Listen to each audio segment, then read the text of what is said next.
મંથરા નામની એક સ્ત્રી મળી. અને એને એમ થયું, અને ઘણા મને એમ કે મંથરા ક્યાંની હતી? મંથરા અયોધ્યાની હતી? મંથરા અયોધ્યાની નહોતી, માં કૈકેયીની દાસી હતી. અને પહેલાના જમાનામાં રજવાડામાં જ્યારે લગ્ન થતા ત્યારે રાણીઓની સાથે કામ કરવા માટે અસંખ્ય દાસીઓ આપવામાં આવતી, અને એ દાસીમાંની એક દાસી, એમનું નામ હતું મંથરા. મહારાણી કૈકેયીની ખાસ દાસી હતી. અને એ મંથરાને જોઈ અને એવું લાગ્યું કે આની મતી ફેરવું. સરસ્વતી જ્યાં મતી ફેરવી, સરસ્વતી આહવાન કર્યું મંથરાની અંદર. અને અત્યાર સુધી રંગોળી પૂરી રહેલી મંથરાના કાનની અંદર તેલ રેડાણું. કોઈને પૂછ્યું કે આ ઉત્સવ શેનો છે? બોલે તને ખબર નથી? રામ રાજ્ય આવતીકાલે થવાનું છે. ભગવાન રામ રાજા બનવાના, અને રાજા બનવાનું છે આવું સાંભળ્યું. મંથરાએ મનોમન નક્કી કરી નાખ્યો, ગમે તેમ થાય પણ આવતીકાલે રામને રાજા નો બનવા દઉં. રામ રાજા ન બની શકે. દીવડાઓ હતા એ ઓલવવા માંડી, રંગોળીથી પગ મારીને ભૂંસવા માંડી. અને સીધી ગઈ ક્યાં? મહારાણી કૈકેયી પાસે. મહારાણી કૈકેયી પાસે જઈ અને એને એમ થયું કે મહારાણીને સમાચાર આપું અને આ બધું બંધ રખાવી દો. મહારાણી સોનાના પલંગ ઉપર સવામણના ગાદલાની તળાઈમાં સૂતા હતા. મહારાણી કૈકેયીને હજી ખબર કાંઈ છે નહીં. અને એ જ સમયે મંથરાએ આવી અને કહ્યું કે તને કાંઈ ખબર છે? બોલે નહીં. ખોટું બોલી. ભયવું પાખું દિન સબહી સમાજો. 15 દિવસથી રામ રાજ્યની તડામાર તૈયારી થાય છે, તને કઈ ખબર નથી? જો ખોટું બોલે એ મંથરા. અને મંથરાએ છે ને ભગવાનને જીવતી રાખી છે. ખોટું બોલે, જૂઠું બોલે એ મંથરા. આજ મંથરા જૂઠું બોલી અને કૈકેયી મહારાણીને એમ કીધું તને કઈ ખબર જ નથી. 15 દિવસથી રામ રાજ્યની તડામાર તૈયારી દશરથ મહારાજે વાત નથી કરી? બોલે નહીં. જ્યાં આવું કીધું કે રામ રાજ્ય છે, અને જ્યાં રામ રાજ્ય છે એવી ખબર પડી, મહારાણીને આનંદ થયો. કેમ કે આખી અયોધ્યામાંથી સૌથી વધારે ખુશી જો થઈ હોય ને તો કૈકેયીને થઈ છે. કેમ કે કૈકેયી અને કેમ કૈકેયી યુવાન છે. ભગવાન રામ છે ને એ મહારાણી કૈકેયી પાસે ઉછર્યા છે. કૌશલ્યા અને સુમિત્રા પાસે બહુ ઓછા રહ્યા છે. અને એ મહારાણી કૈકેયીને એટલો બધો આનંદ થયો કે સીધા જ ગળામાંથી સોના ચાંદીના હાર કાઢી અને મંથરાની સામે ઘા કરીને કીધું કે સર્વપ્રથમ સમાચાર તે આપ્યા એટલા માટે આજની આ મારી ભેટ સોગાદ છે. મારો રામ કાલે રાજા બની જાય ને, હે મંથરા તું માંગીશ એ આપીશ. આવું જયારે કીધું ને એટલે મંથરાને તરત થયું કે હું અહીંયા કરવા આવી છું બીજું, ને થઈ રહ્યું છે બીજું. એટલે સીધી રડવા માંડી. અને જેવી રડવા માંડી એટલે તરત જ પહેલો પ્રશ્ન મહારાણી કૈકેયી એવું કીધું કે મારો રામ તો સલામત છે ને? મહારાજ દશરથની તબિયત તો બરાબર છે ને? તો રડે છે એની પાછળ કારણ શું? રામને કઈ થયું છે? ત્યારે કીધું કે રામ અહીં ચાંડી કુશલ કે હી આજો. રામથી વધારે વિશેષ આજ આનંદમાં બીજો કોણ હોઈ શકે? મહારાણી કૈકેયીને કઈ સમજાણું નહીં અને કીધું કે ભાઈ તું જે છે એ સ્પષ્ટ કે, સાફ કે. ત્યારે મહારાણી કૈકેયીની સામે મંથરાએ કીધું કે સાંભળ, થોડાક સમય પહેલા કૌશલ્યાના મહેલની અંદર દશરથ મહારાજ રામ અને કૌશલ્યા વાતો કરી રહ્યા હતા. શું? બોલે આવતીકાલે રામને રાજા બનાવ્યા પછી ભરતને મારો દાસ બનાવવું, અનુગામી બનાવવું. અને એ જ કૌશલ્યા એવી વાત કરતા હતા, હે કૈકેયી કે એક વખત હું રાજમાતા બની જાઉં પછી કૈકેયીને હું દાસી બનાવી દઈશ. આવું જ્યારે કીધું ને એટલે કૈકેયી મહારાણી ઊભા થયા, મંથરાને જોરથી એક થપાટ મારી દીધી. અને થપાટ મારીને કીધું કે મંથરી, જેના હૃદયની અંદર આવી ભાવના હોય ને એની કુખે કોઈથી રામ જન્મ ન લે. તું જૂઠું બોલે છો. હે તું એમ કહે છો કે દાસી આ વાતમાં કોઈ માલ નથી, પણ મને કહેવું છે એ કે કૈકેયી માનો હાથ અને મંથરાનો ગાલ આ જે સ્પર્શ થયો ને એટલે સરસ્વતીએ કૈકેયીની અંદર આહવાન કશો દૂર આખું આવા જૂના પુરાણા વરદાન બાકી છે ઈ એને ખબર નથી, પણ ઈ મંથરાને યાદ છે. મંથરાએ કીધું તારા જે પુરાના જે વરદાન છે એ માંગી લે. બોલે ક્યાં વરદાન? મહારાણી કૈકેયીના 2 વરદાન બાકી છે, એની આખી એક કથા છે, થોડીક ધ્યાનથી સાંભળો. મહારાણી કૈકેયી છે ને યુદ્ધમાં બહુ પારંગત છે, યુવાન છે, અને યુવાન હોવાના લીધે દશરથ મહારાજને પરણાવતી વખતે કૈકેયી માના પિતાએ એવું કીધું હતું કે મહારાજ 2 રાણીઓ હોવા છતાંય તમારે ત્યાં સંતાન નથી, અને મારી યુવાન દીકરીને હું તમને પરણાવું, અને જો સંતાન થાય તો અયોધ્યાની ગાદીનો વારસ મારો ભાણેજ બને. આ બધી વાટાઘાટો, આ બધી અંદરની વાતો છે, રામાયણની અંદરની રહસ્યમય વાતો છે. અને આ કૈકેયી છે એ યુવાન છે, યુદ્ધ વિદ્યાની અંદર પારંગત છે, અને એક સમયે ધર્મનું યુદ્ધ કરવા માટે દશરથ મહારાજને જવાનું થયું. ત્યારે કૈકેયી મહારાણી કીધું, કેમ કે નવા નવા લગ્ન થયેલા, અને મહારાણી કૈકેયી કીધું પ્રભુ ક્યાં જાઓ છો? બોલે ધર્મનું યુદ્ધ છે, નાનું અમથું યુદ્ધ છે, હમણાં જીતીને પાછો આવતો રહો. ત્યારે પ્રેમ દાખવતા માં કૈકેયીએ કીધું કે મહારાજ મુझे साथ में लेके चलो, મારે તમારી સાથે આવવું છે. બોલે યુદ્ધ નાનું અમથું છે અને તમારે કઈ આવવાની જરૂર નહીં. બોલે મેં સાથ में ચલુંગી, મારે આવવું છે તમારી સાથે. અને એ યુદ્ધની અંદર મહારાણી કૈકેયી પણ ગયા, અને ઘટના ઈ ઘટી કે ધર્મના યુદ્ધની અંદર દશરથ મહારાજ પૂરા જુસ્સાથી યુદ્ધ કરે છે. અને યુદ્ધ કરતા કરતા રથની બડેલ નીકળી ગઈ. આપણા ગાડાના પૈડાની અંદર વચ્ચેનો જે ખીલો હોય ને એ બડેલ, અને એ બડેલ નીકળી ગઈ. અને યુદ્ધના નિયમો એવા હોય કે રથની અંદરથી જે રાજા યુદ્ધ કરતો હોય એ રથમાંથી પડી જાય તો યુદ્ધ હારેલો ગણાય. અને મહારાણી કૈકેયીના આ નિયમની ખબર, રથ પૂરપાટ દોડ્યો જાય છે, અને બડેલ નીકળી ગઈ. મહારાણીએ વિચાર કર્યો કૈકેયીએ કે જો બડેલ નીકળી ગઈ એટલે પૈડું નીકળી જાય, ને પૈડું નીકળી જાય એટલે રથ નીચે પડે, અને રથ જો ખાંગો થઈ જાય એમાંથી દશરથ મહારાજ નીચે પડી જાય, અને ધર્મનું યુદ્ધ અમે હારી જાય. એ હારી ન જાય એટલે બડેલની જગ્યાએ પોતાની આંગળી નાખી દીધી. વરદાન માગો. વરદાન કઈ રીતે માગવું? મંથરાએ કીધું કે એક કામ કર, સૂત હિ રાજ રામ હિ બનવાસુ. તારા દીકરા માટે રાજ્ય ગાદી અને રામ માટે વનવાસ માંગી લે.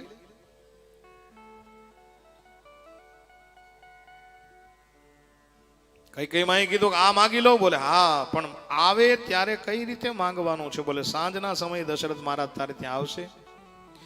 મહારાજ દશરથ રામના સોગંદ જ્યાં સુધી ન ખાય ત્યાં સુધી તારે માંગવાનું નથી. અને એ કૈકેયી ખંડની અંદર મશાલ છે એને સળગાવી, આ જે સળગે છે એને ઓલવી નાખ, અંધારું કરી નાખ. ગાડલામાં સૂતી ની નીચે સુઈ જા, ભૂમિ ઉપર સુઈ જા. આ 16 શણગાર સજા છે એને કાઢી નાખ, કાળા વસ્ત્ર ધારણ કરી લે. જો સંગ સારો કરશો ને તો જીવનની અંદર બધું જ આવશે, પણ મંથરા જેવી સ્ત્રીનો સંગ કરશો ને તો આવું બધું થશે. જીવતા જીવ સાહેબ એવું બધું કર્યું કે કૈકેયી માને આખું આ વિધવા જેવું કરી નાખ્યું. અંધારાની અંદર શું, ભૂમિ ઉપર સુઈ જા, કાળા વસ્ત્ર ધારણ કરી લે. આ છે ને એટલા માટે જ અમારી માં ગંગા સતી પાનબાઈને એવું કહે છે કે સંગ કરવો ને તો કોનો કરવો?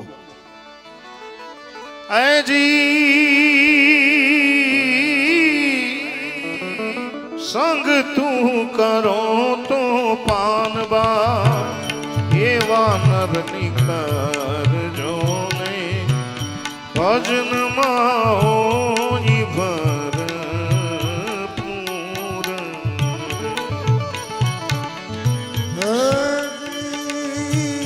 સંગ તું કરો તો પાનબાઈ, એવા નર નિકરજો ને ભજન મરે રે ભરપૂર.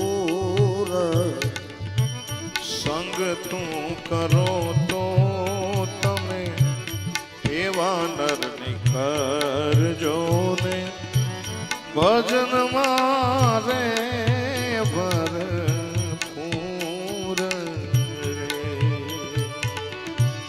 સંગ તું કરો તો પાનબાઈ એવા નરની કરજો ને ભજન મારે ભરપૂર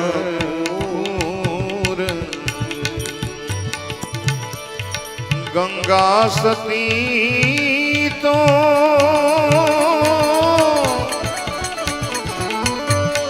એવું રૂડ બોલ્યા પાનબાઈ ગંગા સતી તો એવું બોલ્યા પાનબાઈ ગંગા સતી એમ કરી બોલ્યા પાનબાઈ ગંગા સતી એવું બોલ્યા પાનબાઈ નયનો માં વરસે હાચાનુર નયનો માં વરસે હાચાનુર સંગ તું કરો તો તમે એવા નરને કરજો ને ભજનમાં ભરપૂર સંગ તું કરો પાનબાઈ એવા નરને કરપૂર મારા બા કો ભુવન બનાવવાના ન હોય અને મંથરા કહે છે કો ભુવન ની અંદર છે અને કો ભુવન સોની શકું છે એવું રાવું ચિંતાનો વિષય. પણ દશરથ મહારાજે વિચાર કર્યો કે કદાચ કઈને ખબર પડી ગઈ છે કે રામને રાજા બનાવું છું અને મહારાણીઓના એવા સ્વભાવ હોય કે મોટા પ્રસંગમાં રિહાઈને બેહે. કાંઈ વાંધો નહીં, હું એને મનાવી લઈશ. દશરથ મહારાજ અંદર ગયા. અંધારું છે, એમને ખબર છે કે મહારાણી કઈ અત્યારે પલંગની અંદર સૂતા હશે. એને ખબર નથી કે એ કઈ નીચે શયન કરી અને સૂતા છે, નીચે પથારી કરીને સૂતા છે, ભૂમિ ઉપર સૂતા છે. દશરથ મહારાજ ચાલતા ચાલતા પલંગ સુધી પહોંચે ઈ પહેલા કઈ માને દશરથજીનો પગ અડી ગયો. મારો તુલસીજી એમ કહે છે કે સેજ નાગણીને પગ અડે અને નાગણી પૂંછડા જેમ જેમ ઊભી થાય એમ કઈ ઊભા થયા. હો મહારાજ ખબરદાર. બોલે કેમ? અને ભાષા એવી હતી દશરથ મહારાજને ખબર પડી ગઈ. દશરથ મહારાજે કીધું કે તમે રીસાણા છો. શા માટે રીસાણા છો? કે હે તું રાની રીસાની પરસત પાનીપતી ને વારણી કે હે તુરાની રીસાની પરસત પાનીપતી ને વારણી માનહું સરોષ ભુવંગ ભામિની વિષમ ભાંતિ નિહારે માનહું સરોષ ભુવંગ ભામિની વિષમ ભાતિ નિહારે દો બાસના રસના દસર બરમરમ ટાહરું દેખહી તુલસી નૃપતિ ભવતવ્યતા બસ કામ કૌતુક લેખહી તુલસી દ્રુપતિ ભવતવ્યતાવસ કામ કૌતુક કહી બસ કામ કૌતુક લેખહી બસ કામ. કૌતુક લેખ. હે મહારાણી, તમે શા માટે રીસાણા છો? કે હે તું રાની રીસાની પર સતપાની પતિ નેવારી. હે મહારાણી, તને કોઈ આંગળી ચીંધી હોય તો એનું માથું કાપી નાખો. તને કોઈ કવેણ કીધા હોય તો એના ફાંસીના ફંદે ચડાવી દો. પણ તું એક વખત મને કહે કે તને થયું છે શું? મારો તુલસી તો ત્યાં સુધી લખી નાખ્યું કે બાર બાર કહરાવો સુમુખી સુલોચની પીક બચની. મહારાજ દશરથ આજ કઈને સંબોધન કરે કે હે સુમુખી, હે સુલોચની, હે કોયલ જેવી બોલી વાળી, હે ગજગામીની.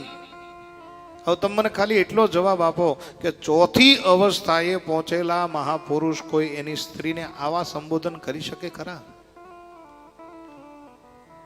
પણ મારો તુલસીજી ખૂણાની અંદર બેઠા બેઠા લખતા હોય એમ એવું લાગે, હે તુલસી નૃપતિ ભવતવ્યતા બસ કામ કૃત કૌતુક લેખઈ.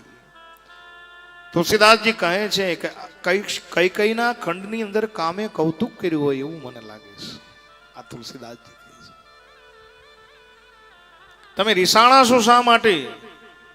તમે જલ્દી જવાબ આપો. પિયા પાન સુત સર્વસ મોરે પરિજન પ્રજા સકલ બસ તોરે. આ બધું તારે આધીન છે. હે કૈકેયી એકવાર તો બોલો, તમે શા માટે રીસાણા છો? મહારાણી કઈ બોલતા નથી. અને હળવેક દઈને દશરથ મહારાજે કીધું કે આવતીકાલે હું રામને રાજા બનાવવા માંગુ છું. એ પહેલા સમાચાર તમારી પાસે લઈને આવ્યો, છતાં પણ તમે આવી રીતે રિસાઈને બેઠા છો. તમારે કઈ માંગવું છે?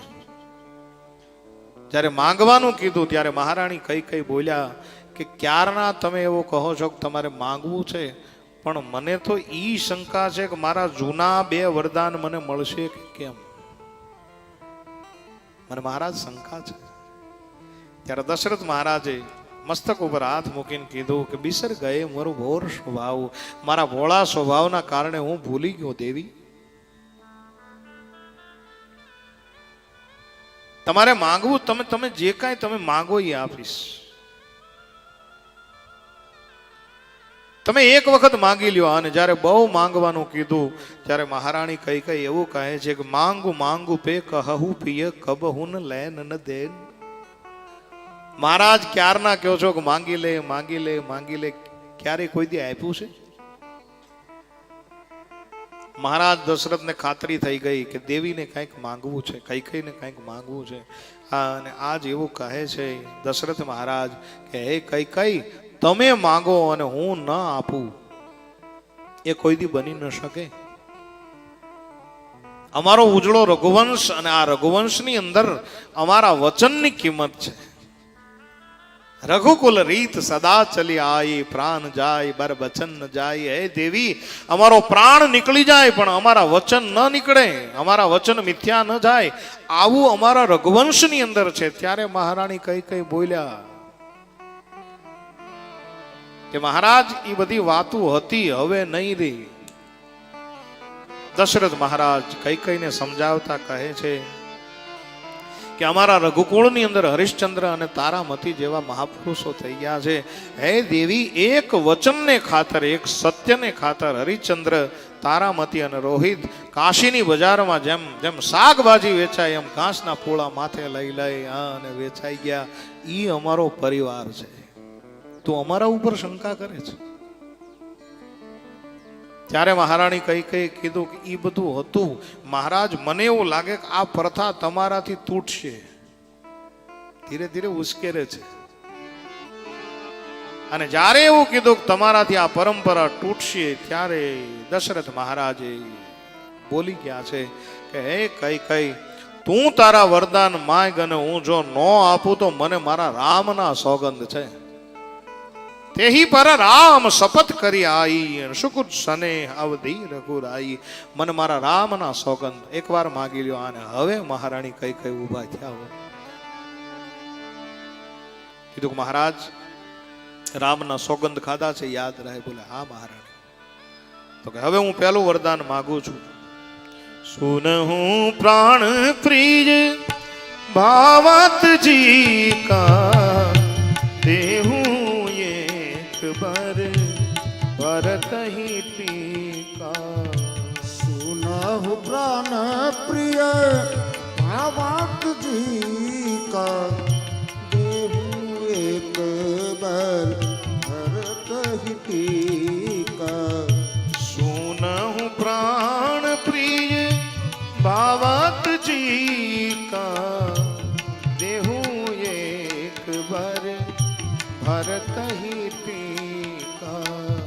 सुनहु प्राण प्रिय भावात जी का, देहु एक बार भरत ही टीका. हे प्राण પ્રિય, મારું પહેલું વરદાન છે. સુનહું પ્રાણ પ્રિય ભાવત જીકા. હવે તમે અહીંયા શબ્દ પ્રયોગ જો, કથાને થોડીક ધ્યાનથી સાંભળો તો મજા આવશે.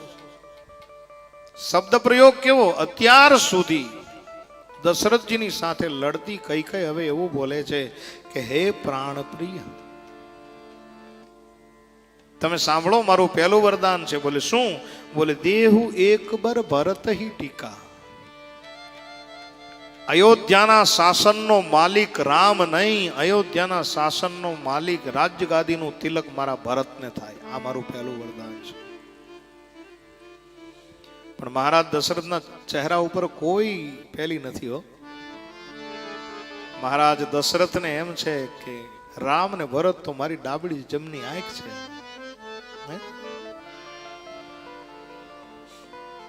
તેવી તમારું બીજું વરદાન માંગો. આમ કહેતા કહેતા દશરથ મહારાજે કીધું હું મારા રામને સમજાવી દઈશ. મારો રામ બહુ દયાળુ છે, મારો રામ બહુ કૃપા નિદાન છે. દેવી કાંઈ વાંધો નહીં, તમારું વરદાન છે. આવતીકાલે મારે રામને રાજગાદી સોંપી, પણ મારો રામ દયાળુ છે, મારો રામ કૃપા નિદાન છે. હું એને મનાવી લઈશ. તમે બીજું વરદાન માંગો. અને બીજું વરદાન માંગહુ દુસર બર કર જોરી પૂર્વહુ નાથ મનોરથ મોરી. દૂસર બર કર જોરી પૂર્વહુ નાથ મનોરથ મોરી. શબ્દ પ્રયોગ જોવો તમે. પહેલા પ્રાણ પ્રિય અને હવે પૂર્વહુ નાથ. હે નાથ. પહેલા પ્રાણ પ્રિય કીધું, પછી હવે નાથ કીધું, અને વરદાન માગ્યા પછી દશરથ અનાથ થશે. પૂર્વહુ નાથ મનોરથ મોર્યા. અને દશરથ મહારાજ કહે છે કે દેવી તમારું બીજું વરદાન માંગી લ્યો. અને બીજા વરદાન માંગતા માટે કહ્યું છે કે તાપસ બેશ વિશેષ ઉદાસી 14 બરીસ રામ બનવાસી. તાપસ બેશ વિશેષ ઉદાસી 14 બરીસ રામ બનવાસી. મહારાજ મારું બીજું વરદાન છે. તપસ્વીનો વેશ ધારણ કરી વિશેષ સ્વરૂપે ઉદાસી રહી અને 14 વર્ષ માટે રામ વનવાસ જાય. અને જ્યાં વનવાસ શબ્દ પડ્યો ને, દશરથ મહારાજના પગની નીચેથી ધરતી હરખ હરખ હરખ હરખ હરવા લાગી. દશરથ મહારાજને ગંભીરતાનો ખ્યાલ આવી ગયો. દશરથ મહારાજે મહારાણી કઈ કઈને કીધું છે, મહારાણી ભરતજી ગાદીએ બેસે એનો મને વાંધો નથી, પણ દેવી રામે તમારું શું બગાડ્યું? 14 વર્ષનો વનવાસ શા માટે?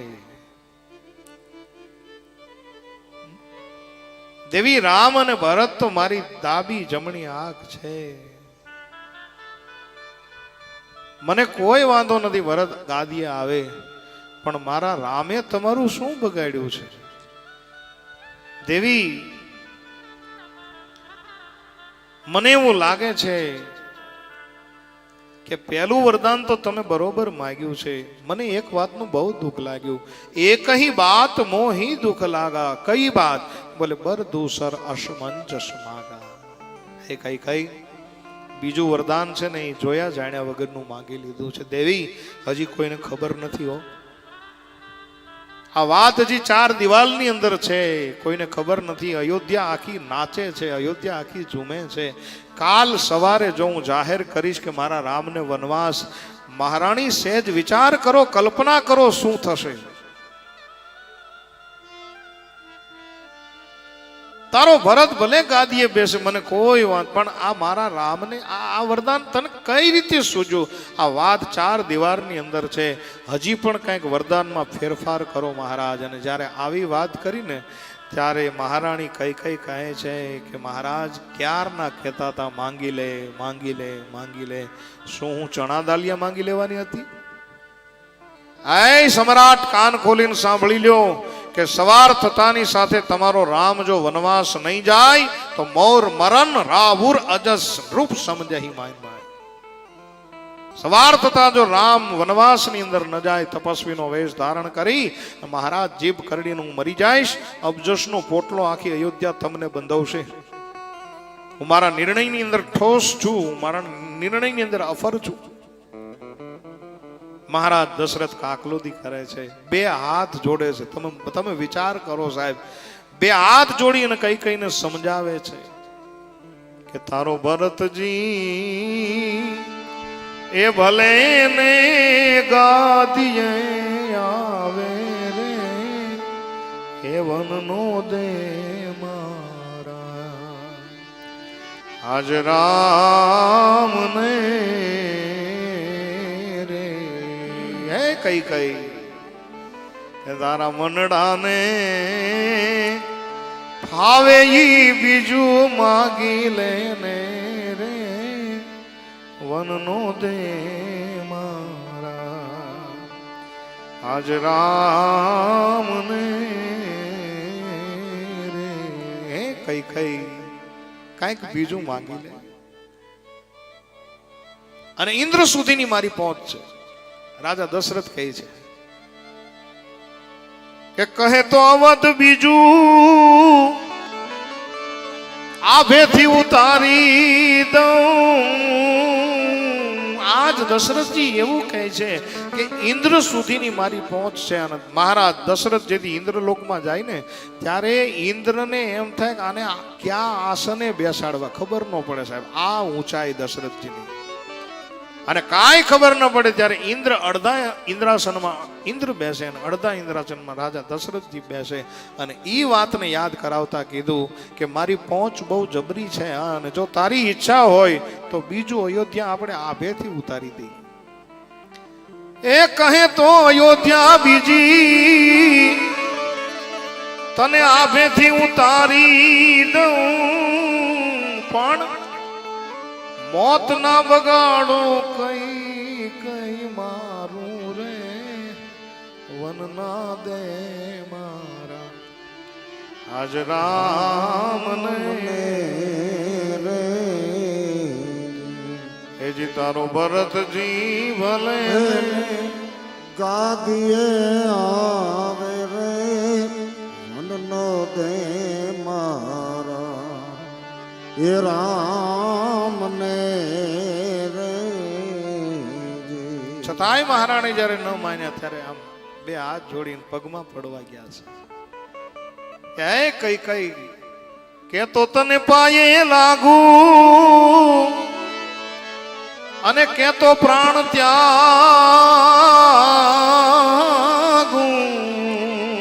અરે તે તો તને પાયે લાગુ,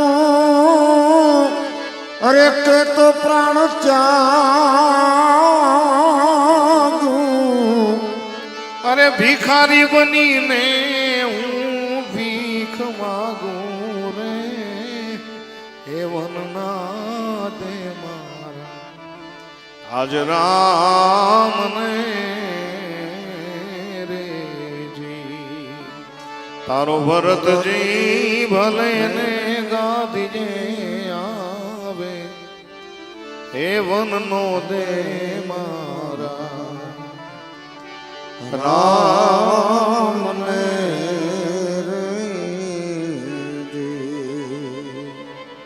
વનવાસના વરદાનમાં કંઈક ફેરફાર કરો દેવી.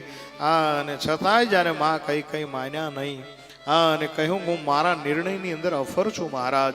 ધરતી ઉપર દશરથ મહારાજ ઢળી પડ્યા છે. રામ રામ રામ રામ. મહારાણી કઈ કઈ છે પડખું ફરીને ઉભા છે. આ બાજુ વહેલી સવાર થવાની તૈયારીમાં અને જ્યાં વળકડું થવા લાગ્યું ને સાહેબ, ચોથો પ્રહર થવા લાગ્યો ને, અને ઘટના એ ઘટી કે દશરથ મહારાજ સૂતા સૂતા ભૂમિ ઉપર સૂરજ નારાયણને પ્રાર્થના કરે છે કે તું તો અમારો કુળ ગુરુ છો. હે ભાસ્કર, હે સૂરજ નારાયણ, હે આદિત્ય નારાયણ, ક્ષત્રિય કુળનો તું તો ભાસ્કર છો, તું તો કુળ ગુરુ છો. અને એક ગુરુ હોવાના નાતે આજ તને હું બે હાથ જોડીને પ્રાર્થના કરું છું કે અયોધ્યાના ગગન મંડળ ઉપર હે સૂરજ નારાયણ તમે ઉગતા નહીં, અને જો તમે ઉદય થઈ જશો તો મારો રામ રૂપી સૂરજ વનની અંદર જતો રહેશે. રામ નામનું સુમિરન કરે છે. આ બાજુ સવાર પડી, ચોથો પ્રહર થયો અને રાજભવનના મુખ્ય દ્વાર ઉપર ભીડ લાગવા લાગી છે. આજ રામ રાજ્યનો દિવસ છે, રામ રાજા બનવાનો દિવસ છે. તમામ લોકો નવા નવા કપડાં પહેરી અને વહેલી સવારે આવી ગયા. દરવાજો ખુલ્યો નહીં. મનમાં બધા વિચાર કરે છે, એકાબીજા તર્ક વિતર્ક કરે છે, એકાબીજા અટકળો લગાડે છે કે આખી રાત રામ રાજ્યની તડામાર તૈયારી થઈ છે, મોડા સૂતા હશે એટલે દરવાજો હજી રાજભવનનો ખુલ્યો નથી. કોઈ વ્યક્તિ કીધું કે દશરથ મહારાજની ચોથી અવસ્થા છે, તબિયત તો નહીં ખરાબ થઈ હોય ને. કોઈએ કીધું કે અન્ય તૈયારીઓની અંદર કદાચ મોડું થયું હશે એટલા માટે કદાચ રાજભવન હજી દરવાજો ખુલ્લો નહીં હોય. એમાં એક પાત્ર નામ છે એમનું સુમંત, બડા દિવ્ય પાત્ર. સુમંતની હાજરી થઈ, તમામ લોકોની ભીડ એકઠી થઈ અને દૂર થઈ સુમંત મહારાજ સીધા જ રાજભવનની અંદર પ્રવેશ કર્યા. ઘટના મેરે ભાઈ બહેન એ ઘટી.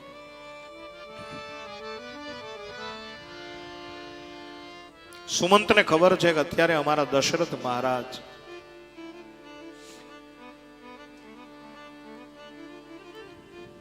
ત્યાં જ હોય, મહારાણી કૈકેયીના મહેલે જ હોય. હા, અને સીધા જ સુમંતજી ગયા છે. સુમંતે જઈ અને દશરથ મહારાજની હાલત જોઈને સાહેબ અયોધ્યાના પ્રધાનને ખબર પડી ગયો આજ મારી અયોધ્યાની અંદર કાંઈક અઘટિત બનવાનું થયું છે. મહારાણી કૈકેયીને પૂછ્યું કે અયોધ્યાના પ્રધાનમંત્રી હોવાના નાતે માતાજી પૂછી શકું કે અમારા મહારાજને શું થયું છે? આવું જ્યારે કીધું ને ત્યારે મહારાણી કૈકેયી થોડા કઠોર થઈને બોલ્યા કે અત્યારે તમારા મહારાજ શું બોલે છે? બોલે રામ નામ બોલે છે. ત્યારે કીધું કે અયોધ્યાની સામ્રાજ્ઞી રાજમાતા તને આદેશ કરે છે કે રામને લઈને આવો. સીધા સુમંતજી ગયા ભગવાન રામ પાસે. વહેલી સવારે રામ પૂજાના વસ્ત્રોમાં લીન હતા. કહ્યું કે ભગવંત માતાજી આપને યાદ કરે છે. ભગવાન રામ સીધા જ દોડતા દોડતા આવે સુમંત સાથે અને જ્યાં કૈકેયી મહારાણીના રાજભવનની અંદર ખંડની અંદર ગયા. મહારાજ દશરથને ભૂમિ ઉપર પડેલા જોઈ અને રામે પહેલી વાર દુઃખ જોયું છે. નીચે બેસી ગયા, ખોળામાં માથું લઈ અને કીધું કે મારા પિતાજીના રડવાનું કારણ શું? મહારાણી કૈકેયી કહે છે કે રાઘવ, તારા પિતાને તારા પ્રત્યેનો વધારે સ્નેહ બહુ રડાવે છે બેટા. ભગવાન એવું કહે છે, રામચંદ્ર પરમાત્મા કહે છે કે દરેક દીકરાને એનો બાપ પ્રેમ કરતો જ હોય માં, પણ આજ કંઈક વાત બીજી છે. શું છે? અને આખી વાતના મંડાણ કર્યા કે મારા જૂના 2 વરદાન મેં માગી લીધા ને એમાં પહેલું વરદાન ભરતને રાજ્ય ગાદી માગી. પણ સાહેબ તમે વિચાર કરો કે જેને અયોધ્યા જેવડું રાજ મળવાનું હોય અને કોઈ માણસ એમ કહે કે ઈ રાજ તને નહીં તારા નાના ભાઈને મળવાનું, પણ ભગવાન એને કહી શકાય, અખિલ બ્રહ્માંડનો નાથ એને કહી શકાય કે એને તરત એમાંથી સુખ શોધી લીધું અને કીધું કે માં ખરેખર તે આ માગ્યું? બોલે હા. મારા ભરત માટે ગાદી માગી? બોલે હા. અને આ વાત જ્યારે થઈ ને ત્યારે પ્રસન્ન ચિત્ત થઈ અને ભગવાન રાઘવેન્દ્ર સરકારે કીધું કે હું સીતાને એ જ કહેતો હતો કે બિમલ વંશ યહ અનુચિત હેતુ એકુ બંધુ બિહાય બડે અભિષેકુ.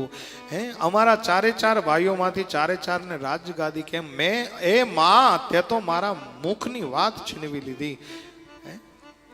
કદાચ જો ભરત આ રાજ્યગાદીનો સમ્રાટ બને, અયોધ્યાનો સમ્રાટ બને, તો માં હું તો એના કરતાંય મોટો બની જઈશ. હે, ભરત તો આખી અયોધ્યાનો શાસનનો રાજા બનશે, પણ હું એનાથી મોટો, હું દુનિયામાં એવી વાતો કરીશ કે અયોધ્યાના રાજા ભરતનો હું મોટો ભાઈ છું. આને સુખ શોધ્યું કહેવાય સાહેબ. એમાં જલ્દીથી બતાવો કે તારું બીજું વરદાન કયું છે. અને બીજા વરદાનમાં માં કઈ કઈ કહે છે કે હે રાઘવ, 14 વર્ષનો વલ્કલ વસ્ત્ર ધારણ કરીને તમને વનવાસ મળે. વનવાસનો શબ્દ આવ્યો. અને દશરથ મહારાજ કહે છે કે હે કઈ કઈ હવે તો ચૂપ થા. ભગવાન કહે છે કે 14 વર્ષ માટે મારે જવાનું? બોલે હા. માં કઈ વાંધો નહીં, હમણાં જ આ વચનને અનુસરી અને હું નીકળું છું. આમ કહે અને ભગવાન રાઘવેન્દ્ર સરકાર ઊભા થયા. દશરથજી મહારાજને ટેકો આપ્યો. એક ખભો સુમંત મહારાજે આપ્યો અને દશરથજી મહારાજે કીધું કે હે રામ, આ ખંડની અંદરથી હવે જલ્દી મને બહાર લઈ જાઓ. અને મહારાજ દશરથ જતા જતા એવું બોલતા ગયા કે હે કઈ કઈ, તે મારા રામને વનવાસ આપ્યો છે, એટલે આજથી પતિ પત્નીનો સંબંધ અહીંયા હું પૂર્ણ કરું છું.